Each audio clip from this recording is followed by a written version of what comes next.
What up? All my scientists, my artists, my philosophers, my geneticists, my roboticists, my biologists, my archaeologists, my astronomers. Let's get busy. This has been Busy from the Burbs. Cheer.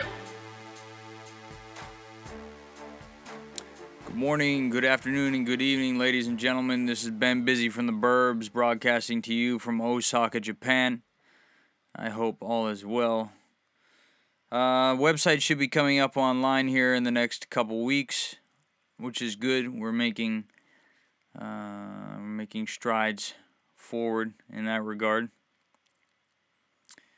Also actively soliciting any support, any kind of help, either monetarily, skill-wise, or otherwise, from the listeners.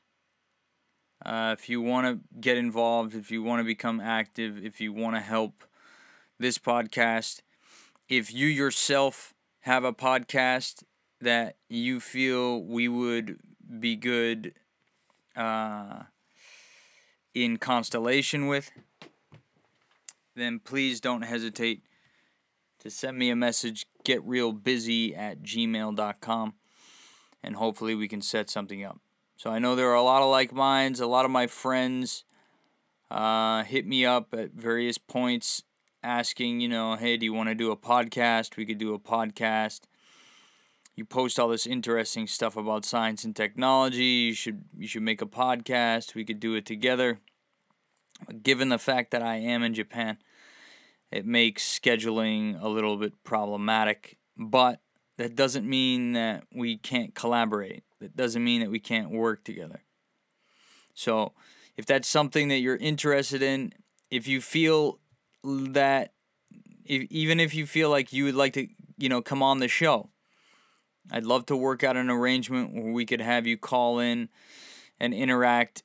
Now, right now, because we're so nascent, I have not ironed out the kinks necessary in order to support a guest. However, if it came up that, we were going to have a guest, then certainly I would solve that problem in order to accommodate you. Right now, it's just not set up. I mean, there are clips online that I like to post, but due to the BS surrounding copyright, you just don't know. Can I play this? Can I not play this? In the ideal future, I will be, even if that means I can't be a part of the iTunes podcast community or YouTube, I will be posting clips from whatever the fuck I feel like, provided that, I'm not broadcasting the entire thing and I'm not making any money off it. There should be no problem.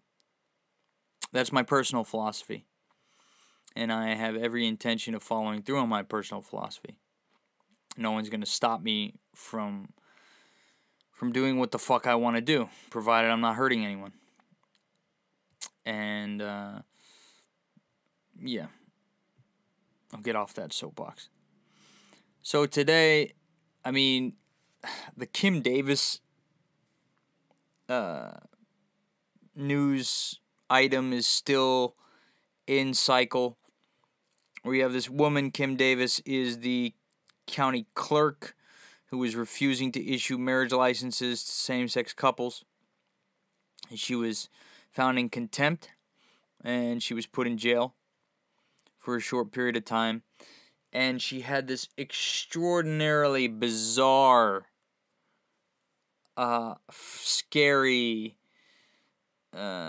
disgusting press conference with Mike Huckabee after being released from jail on bond or whatever the case may be. She made bail.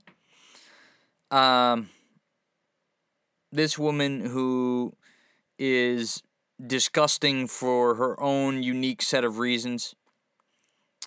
She's an adulterer who was pregnant with the twins of another man's while she was married, still married.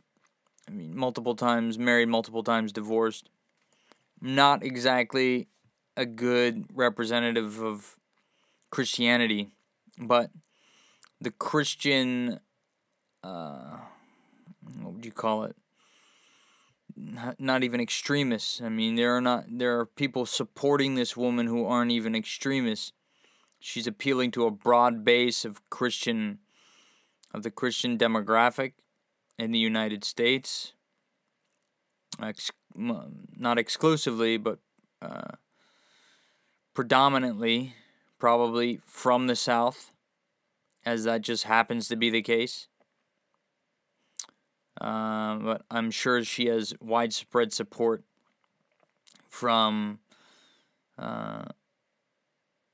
both extremists and, I don't even know how to classify them, but people who would characterize themselves as more religious than non-religious across the country. So she's garnering widespread support from these people. And when I watched I watched her press conference. First, I was taken aback by the foam white crosses that people are holding up in the foreground. And then I saw Huckabee, who is just such a symbol of ignorance and blind faith in something that he can't even really fully explain. His concept of God, what he believes to be God. And then I saw her with her I mean, I could make any number of comments about her physical appearance. It's really immaterial. The point is that the whole thing was disgusting, and at one point, what came out of her mouth harkened back to the only image that came into my mind when I heard her yell out, and you are a strong people. The only image that came to mind was Hitler in one of his Third Reich speeches. I mean, that's the kind of image that was portrayed. Her voice was full of anger, and it was frightening. It was frightening. It is frightening to consider the so-called quote-unquote strong Christian nation, in the same way that I'm put off by religious extremists in Islam who extol the virtues of the strong Muslim nation, as I'm similarly put off by the rhetoric from the black nationalist groups and white nationalists talking about strong black nations and strong white nations. How about we just have a fucking strong planet Earth? How about that for a fucking idea? And the racial stuff doesn't just stop with black and white. I mean, we're talking about any ethnic group has its own hardcore, completely unreasonable demographic. This group of people, this small minority within each of these who are themselves minorities. I don't see too many nationalist Indian or nationalist Chinese movements, although I'm certain that they exist. I think nationalism in a country as ethnically diverse and as large as China is kind of a difficult that's a difficult beast to conjure, because you're just dealing with so much disparity. I mean, there are like 16 ethnic groups that comprise China, yet we regard it as one China. But don't make the mistake of calling someone who's from Hong Kong or who lives in Hong Kong or identifies as a Hong Konger as Chinese. I mean, it's been my experience, and it could just be the people that I've interacted with, but 9 times out of 10, if you refer to them as Chinese, they will take offense. Right? But that's an aside. The prideful to a fault rhetoric that's used to kind of galvanize public support for one subject or another. I mean, are we really still that stupid to be able to fall for that? I guess we are. I mean, I am in many respects when it comes to this next election, because you have Donald Trump and Bernie Sanders, both of whom are coming out against the exorbitantly wealthy, against the disgustingly rich, right? Against crony capitalism. I'm all for that. That's a populist message I can get behind. But 9 times out of 10, populists, although they may be well-intentioned, and oftentimes they're not, but most of the time it's probably not a good idea.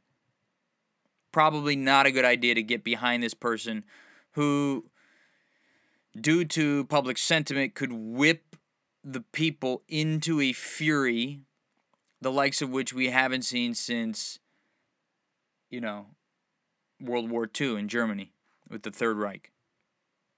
And we saw what happened with that. Hitler was a populist, okay?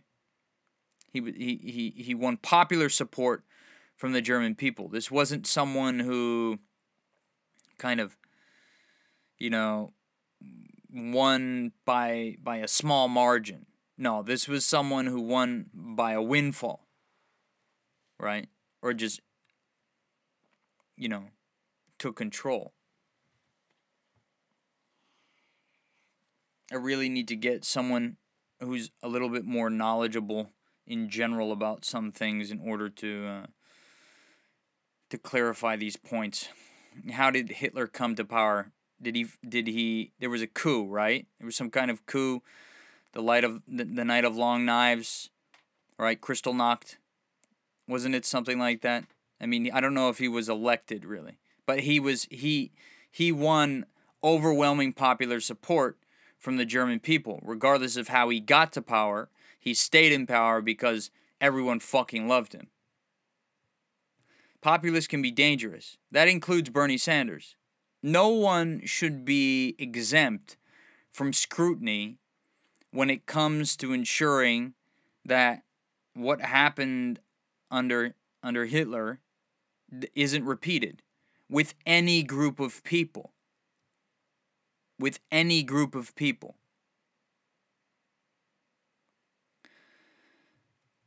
What else is in the news? British Airways jet catches fire at Las Vegas airport. And one thing that I saw on the runner when I was watching that disgusting Kim Davis press conference was that the governor of New York was shot. Governor Cuomo, New York, I guess it was his aide. One of Governor Cuomo's aides was shot in the head recently. And he's in a coma right now. The runner that I saw on the Kim Davis press conference was that Governor Cuomo himself was shot in the head. But, okay, that did not happen. That's good. I mean, it's terrible that gentleman was shot. And this kind of leads us back to podcast 2, where we discussed gun control.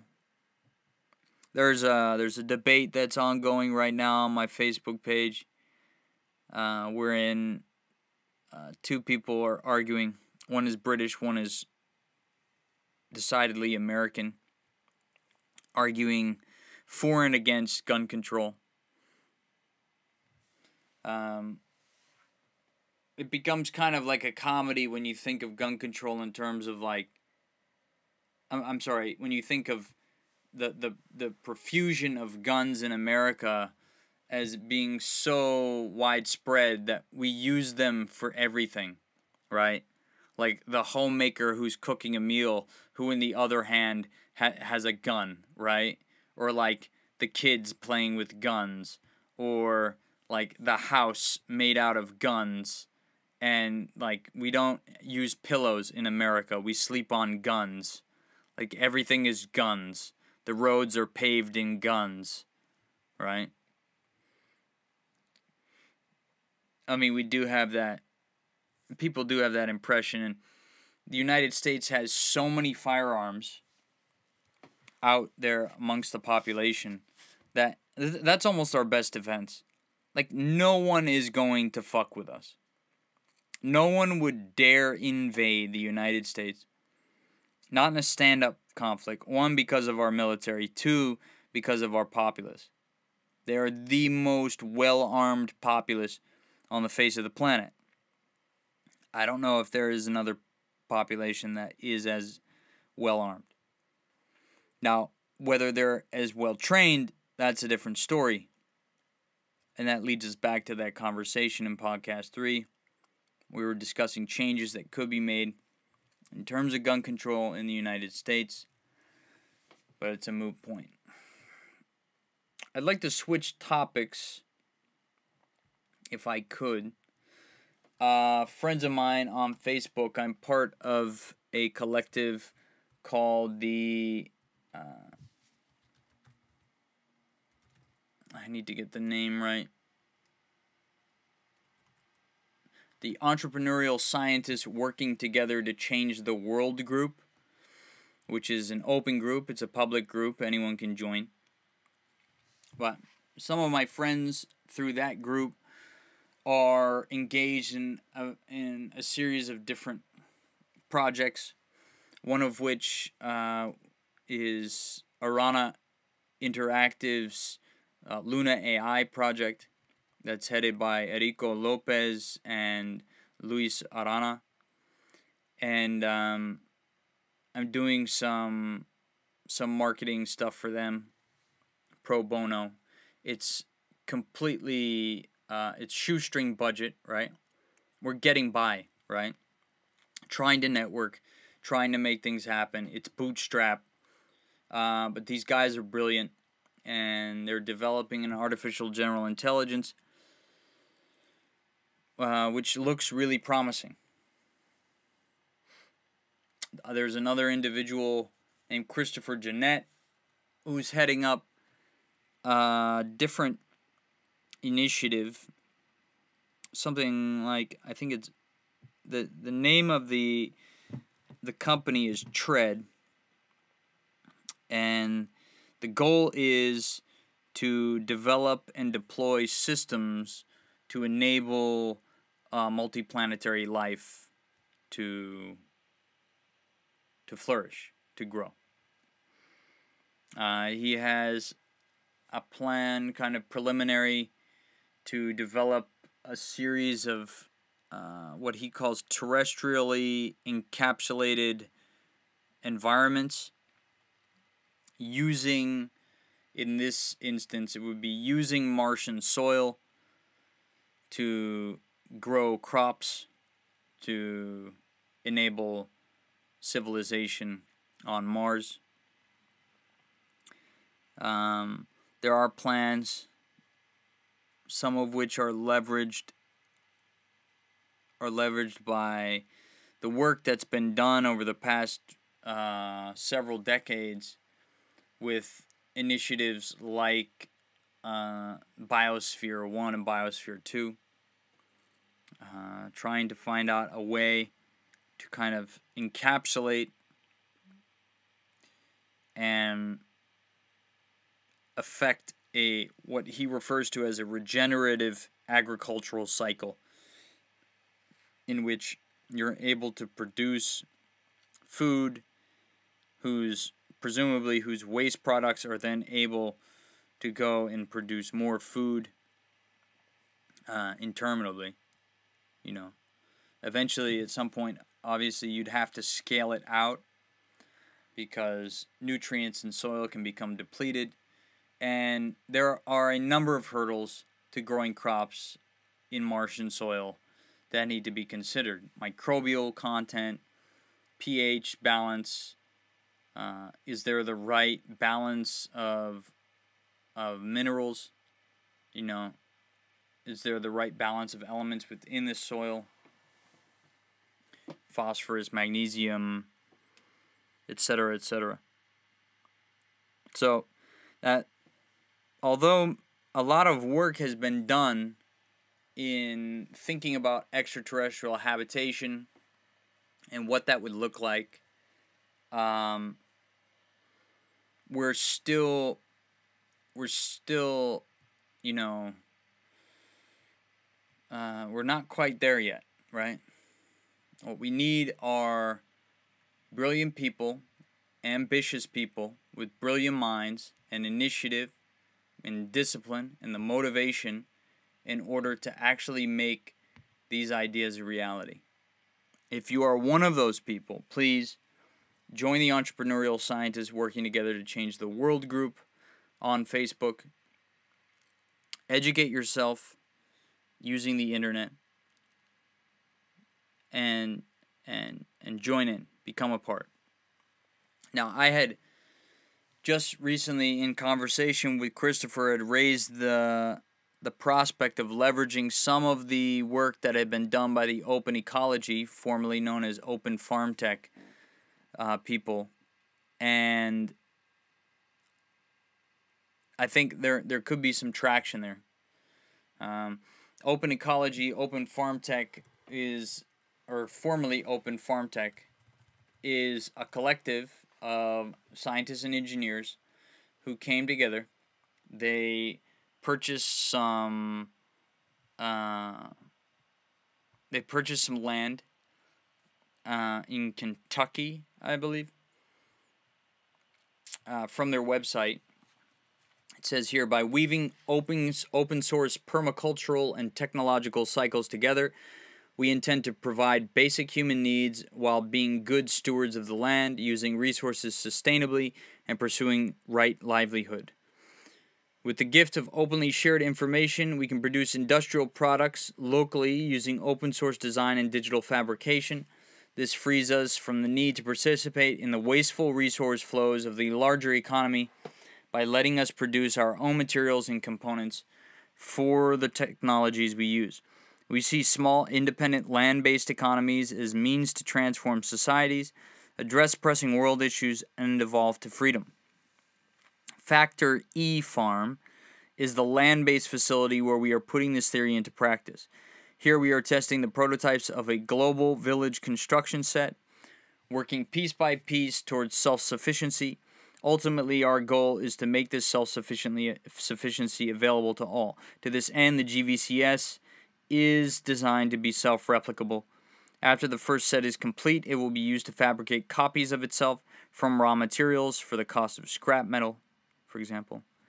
At that point, we will shift to begin developing networks of interconnected, self-sufficient villages and homes. Taken literally, open source means that the goods and knowledge for reproducing the complete product, the source, is freely accessible, open, and ecology is the study of living interactions between organisms in their natural environment. From a human perspective, we seek to push our vision of ecology beyond ecological crisis and into ecological harmony and human productivity. I had the pleasure of knowing open source ecology before they were open source ecology, when they were Open Farm Tech, and the Global Village Construction Set was just emerging. They had the pressed earth brick molder, essentially a giant press which, when filled with sand, prints these bricks that they use to construct many of the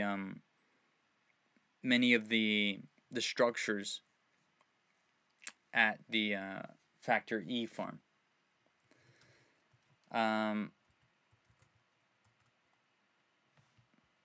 Something else to go along with this SKDB is being developed independently by Brian Bishop and Ben Lipkowitz. I had the honor of attending Singularity Summit 2009 with Brian, 6 years ago.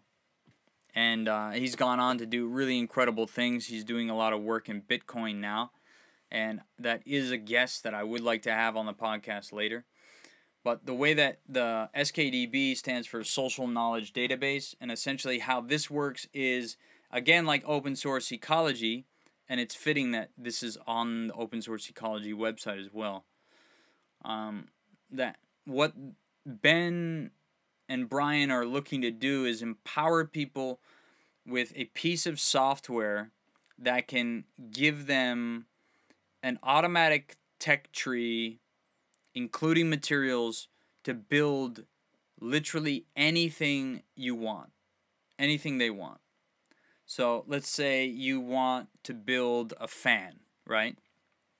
The principles are well known. They're open source. The concept, the principle, the mechanism of action is all of that's available online. What SKDB will do is take, presumably, I think this is how it's supposed to function. I could have this wrong. But you take the finished product, which you want, and then it reverse engineers and figures out exactly all of the materials and the tools that you're going to need in order to produce this thing. From the website, SKDB is a method for sharing hardware over the internet. It is under development by Ben Lipkowitz and Brian Bishop, among others. Hardware, quote-unquote, means not just designs for circuit boards, but also biological constructs, scientific instruments, machine tools, nuts and bolts, raw materials, and how to make them. SKDB simplifies the process of searching for free designs, comparing part compatibility, and building lists of materials and components and where to get them. You could even say SKDB is apt-get, but for real stuff. The SKDB project is a means of indexing, cross-referencing, and building dependency trees for hardware goods. Tell if you want to build a car, and it will give you a list of the necessary components and subcomponents and list the tools required to make each one. RepLab will need a robust way to represent and track designs, build edits, forks, and all the other information management challenges of an open source distributed hardware project. SKDB is new but extremely promising. Sites like Thingiverse are a great beginning, but 90% of the designs are for a rep strap or a laser cutter, which both have the virtue of being reasonably plug and play.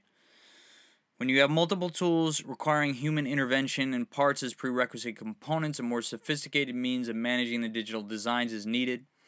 RepLab needs a representation format, and SKDB needs a meaningful test case to develop its functionality, so on and so forth. You're dealing with CAD files, you're dealing with CNC machinery, a lot of interesting stuff.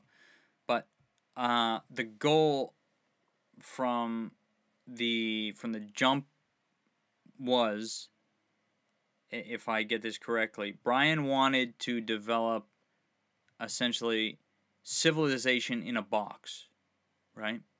Something that anyone could take anywhere, and from this one germ, this one program, this one app, could build literally anything, could rebuild the world in many respects.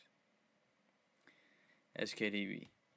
I'll post links to all of this stuff in the description, but I thought it was interesting. Taking a look at other news. Korean lab has nearly perfected dog cloning.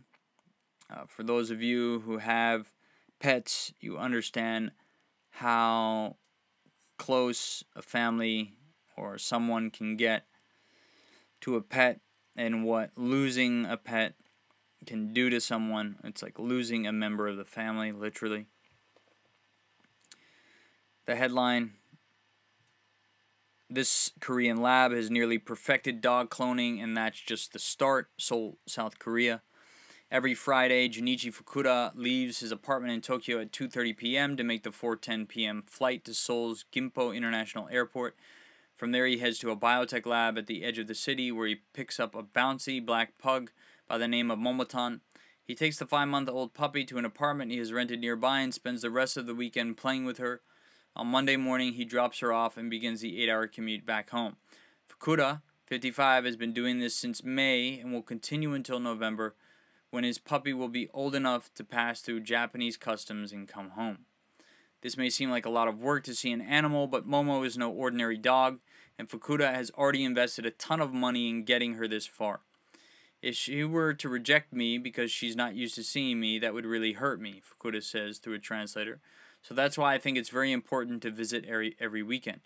The truth is that Momo is a clone, googly-eyed, heartwarming breakthrough. Tech Insider flew to South Korea to report on Sohm Biotech, the lab that produced Momotan. We learned that cloning dogs is surprisingly easy if you have $100,000 to spare. Again, that's about how much it'll cost you. So, South Korea, unlike many countries, has really made strides in biotechnology where United States scientists might shy away from the ethical implications of some of this work.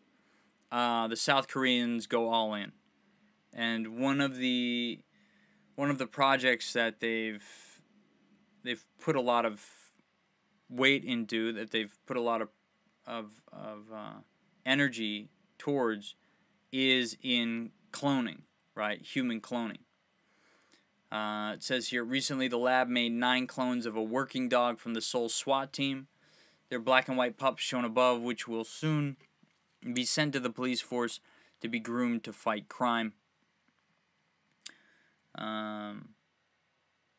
It cloned Tracker, a search and rescue German Shepherd who purportedly pulled the last survivor out of the wreckage from the 9/11 attack in New York.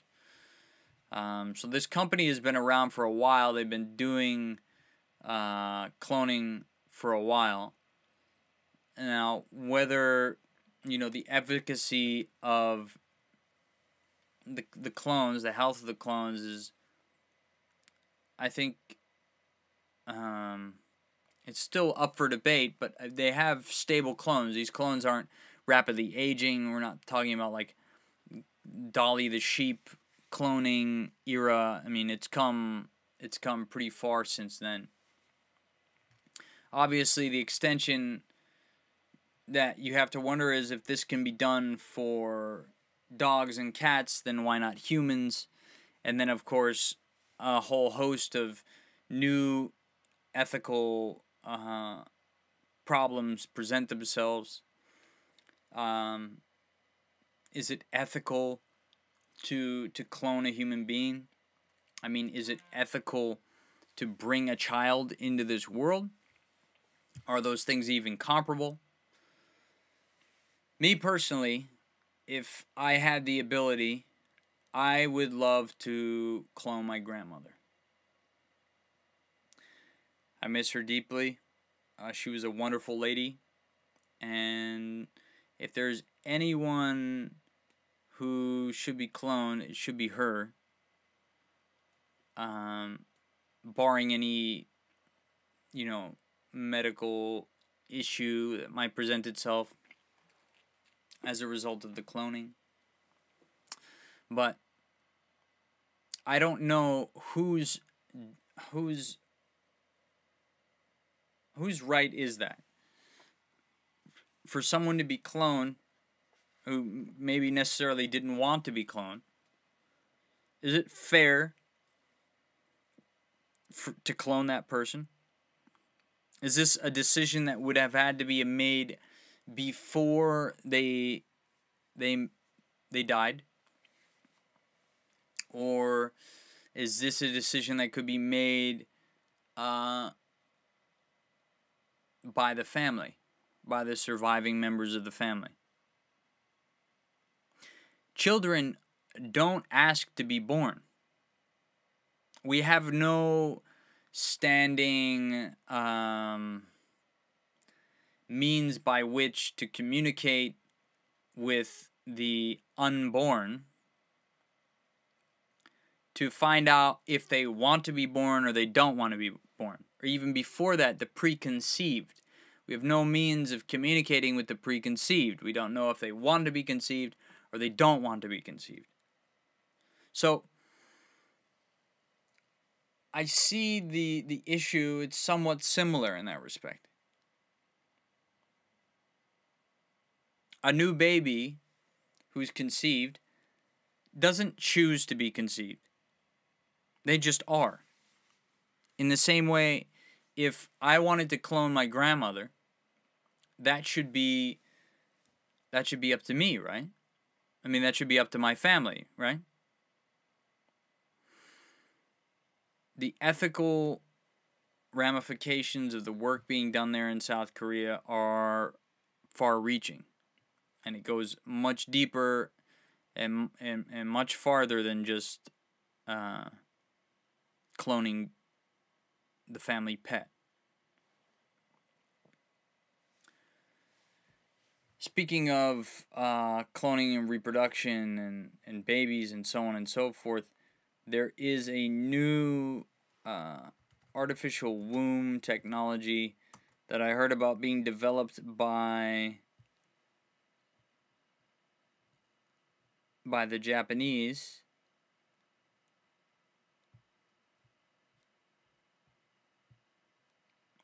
Artificial wombs are coming, but the controversy is already here. This is written by Zoltan Isvan, who is he's a candidate for president running for the Transhumanist Party. He writes, of all the transhumanist technologies coming in the near future, one stands out that both fascinates and perplexes people. It's called ectogenesis, raising a fetus outside the human body in an artificial womb. Essentially, what this would do would allow people the ability to conceive of a child without the need of using a surrogate or themselves carrying the pregnancy to term. It has the possibility to change one of the most fundamental acts that most humans experience, the way people go about having children. The way people go about having children. It also has the possibility to change the way we view the female body and the field of reproductive rights. Naturally, it's a social and political minefield. One of the questions that I like to ask females is, if this technology did exist in strength, and it was proven reliable, proven safe, proven effective, would you still opt to undergo childbirth? Is that something that you would choose to do? Now, one of the ways you can kind of lead up to this question, because it's kind of a radical question to just ask a bunch of Kim Davis supporters, right? Because they'll shut off, they'll turn off, they'll shut down at the prospect of this, and they might decry it as unnatural. So the way to go about this is you ask them, what about the pain of childbirth? What about the epidural? Would you like to, if you could have your children over again, for those that didn't elect to take the epidural, would you take the epidural or not? You can kind of get them walking towards the kind of thought space necessary to make sense of this situation, right? Many women these days, obviously, would elect to take the epidural. You have to be crazy or stupid or just you're not educated. You haven't been obviously told about what the epidural means, what it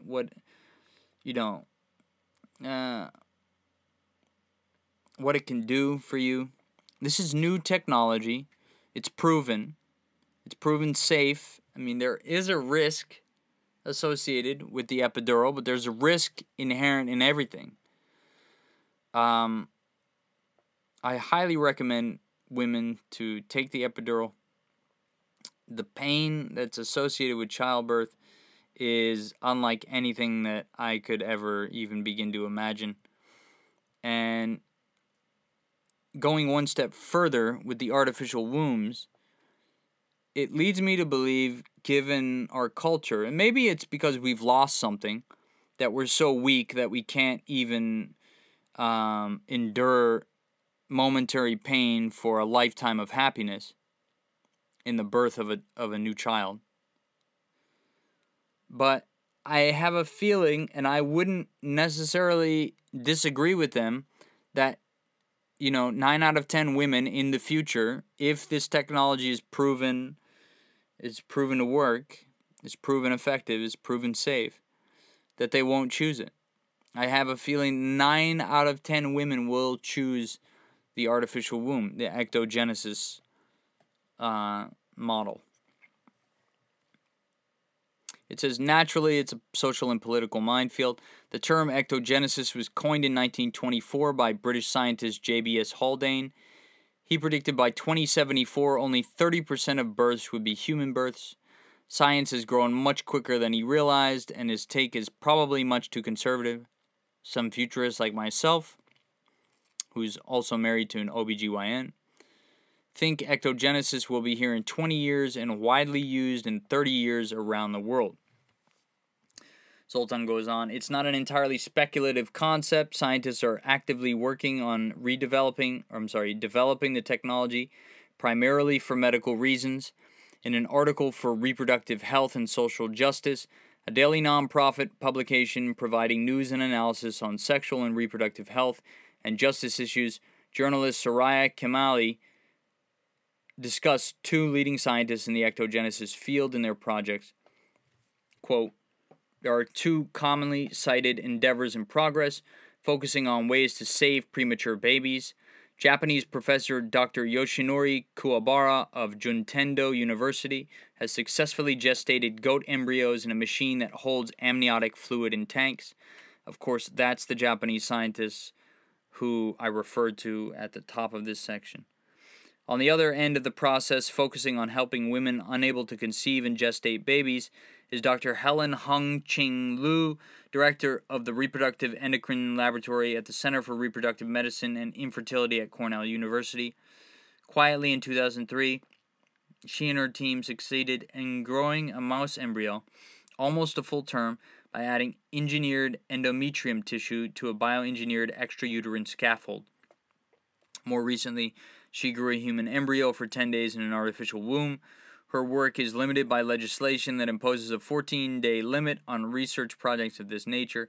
As complicated as it is, her goal is a functioning external womb, right? So a lot of work is being done, a lot of progress is being made on this front, and although we might be losing something by ceasing to have women undergo childbirth, undergo the pain of childbirth, we might be gaining something. There's a whole host of complex socio-psychological ramifications of people feeling owed for example, for childbirth. And a lot of that would just go away. There might be resentment on part of the males as a result of the guilt kind of projected upon them for having not had to undergo the pain of childbirth. And that might be done away with ectogenesis. Of course, those are just two of the many options. Obviously, there are females who feel no latent animosity or kind of a feeling of entitlement as a result of having undergone childbirth, as there aren't men who feel acrimony as a result of feeling like they could have done more or something like that, and resenting their spouse for that. Like I said, the the psychosocial dynamics associated with the fallout of something as significant as childbirth are so myriad and so complex. I could spend literally the next day just thinking of different possibilities in that regard. Needless to say, what it would do is kind of simplify everything. Also, it would make it easier for those who want to conceive, who maybe are same-sex couples or couples that are trying to conceive but don't want to use a surrogate mother. It would enable those couples to be able to see that their children are carried to term safely and are born safely and healthy. So it's good technology. Obviously, you can't have any good without the bad. There is the possibility, especially when you marry this with the cloning technology, that someone in some lab on some South American beach would see to cloning Hitler in good old bionic commando fashion. Or with all the genetics research being done in an attempt to kind of not breed, but like genetically engineer the superior human in China, that some military industrial corporation wouldn't seek to leverage this technology to mass producing the universal soldier. But like I said, no good without the bad. I think in situations like this, you have to consider that, or you have to hope, right? And hope springs eternal, that human beings would seek to do the right thing before they'd seek to do the wrong thing. I think we covered this in a previous podcast. But here's to hoping that the human race will opt to do the right thing as opposed to the wrong thing. I think some evidence to show that that is a possibility, although Nicholas Nassim Taleb might disagree, invoking a fat tails argument. I think that since the advent of thermonuclear weapons, the fact that we haven't destroyed ourselves means that we won't, and that we don't really want to. And that's good. We'll see where it goes from here. Just some last minute addendum. So the website's almost up. It will be up at getbusypodcast.com. Shortly thereafter, I will start to list this podcast on iTunes. So you'll be able to get it on iTunes probably in October.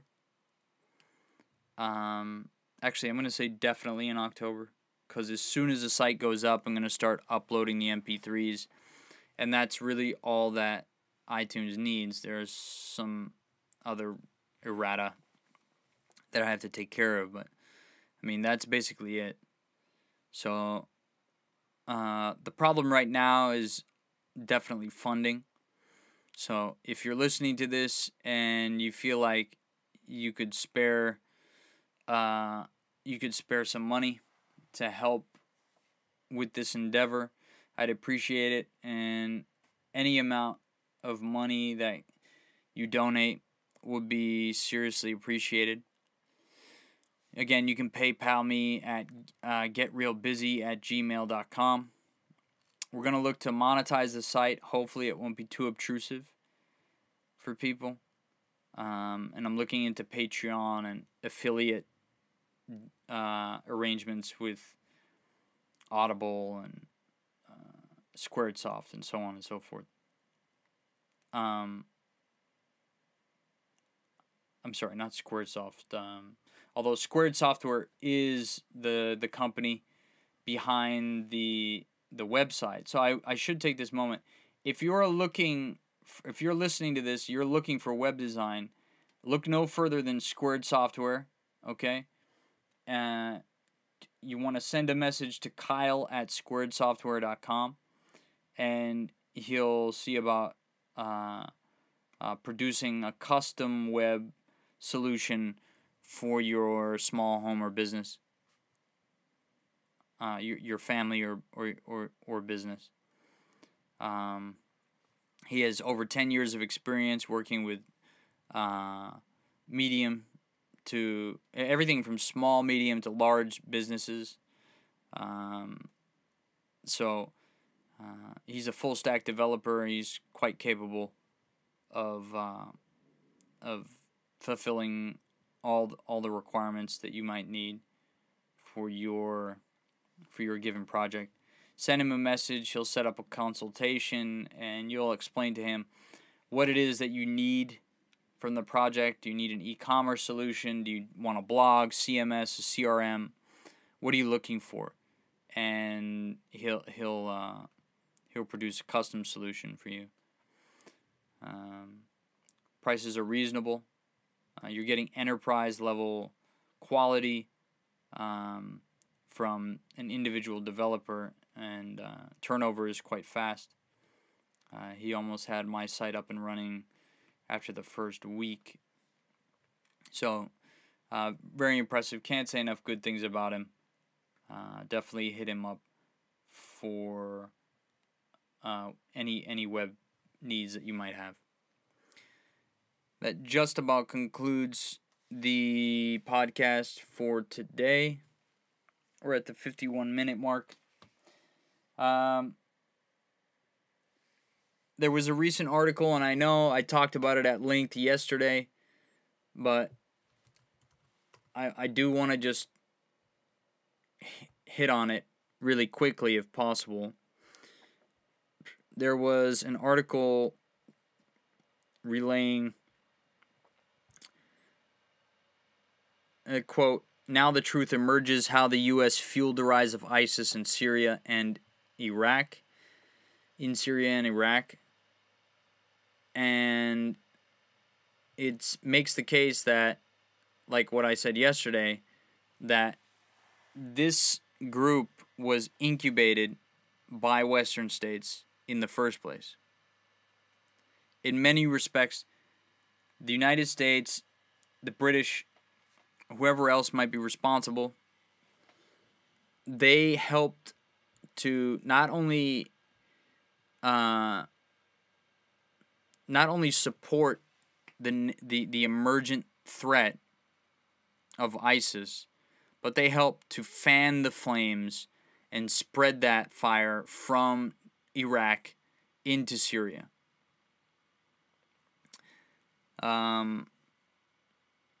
It states that the war on terror, the campaign without end launched 14 years ago by George Bush, is tying itself up in ever more grotesque contortions. On Monday, the trial in London of a Swedish man, Berlin Gildo, accused of terrorism in Syria, collapsed after it became clear British intelligence had been arming the same rebel groups the defendant was charged with supporting. The prosecution abandoned the case apparently to avoid embarrassing the intelligence services. The defense argued that going ahead with the trial would have been an affront to justice when there was plenty of evidence the British state was itself providing extensive support to the armed Syrian opposition. That didn't only include non-lethal assistance boasted of by a government, including body armor and military vehicles, but training, logistical support, and the secret supply of arms on a massive scale. Reports were cited that MI6 had cooperated with the CIA on a rat line of arms transfers from Libyan stockpiles to the Syrian rebels in 2012 after the fall of the Gaddafi regime. Clearly, the absurdity of sending someone to prison for doing what ministers and their security officials were up to themselves became too much, but it's only the latest of a string of such cases. Less fortunate was the London cab driver Anis Sardar, who was given a life sentence a fortnight earlier for taking part in 2007 in a resistance to the occupation of Iraq by U.S. and British forces. Armed opposition to illegal invasion and occupation generally or clearly doesn't constitute terrorism or murder on most definitions, including the Geneva Convention. And it just goes on to talk about the issues facing Syria now, most notably. As far as ISIS or Daesh is concerned. I thought that was kind of prescient because we had just talked about that on the podcast, and then I clicked over and saw this article. I was like, oh, makes sense. Okay, it's in the zeitgeist. So, just wanted to end with that. I mean, we're at 55 minutes. That'll do it for today. Not a lot to discuss. We had the human cloning. We had the Kim Davis, the disgusting press conference. Talking about ectogenesis and a little bit of everything. Talked about TREAD and the entrepreneurial scientists working together to change the world group. So, pretty good, just basic overview stuff. I'm looking to have some guests on because I can tell just in this take alone, there's just not a lot of energy, right? It's kind of a low energy day. It's a Wednesday.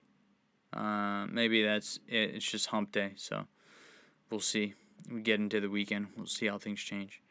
But definitely looking forward to setting up, to getting guests. If you have any idea how to affect that on a Macintosh, I have or under Mac OS, I have Soundflower. I downloaded Soundflower, and I'm pretty confident I can get it up and running myself. But if you have any assistance, if you can reach out and make this happen quicker than I can do it by digging around in a bunch of websites, and please holler at me. GetRealBusy@gmail.com. Again, if you would like to support this podcast, please PayPal us at GetRealBusy@gmail.com.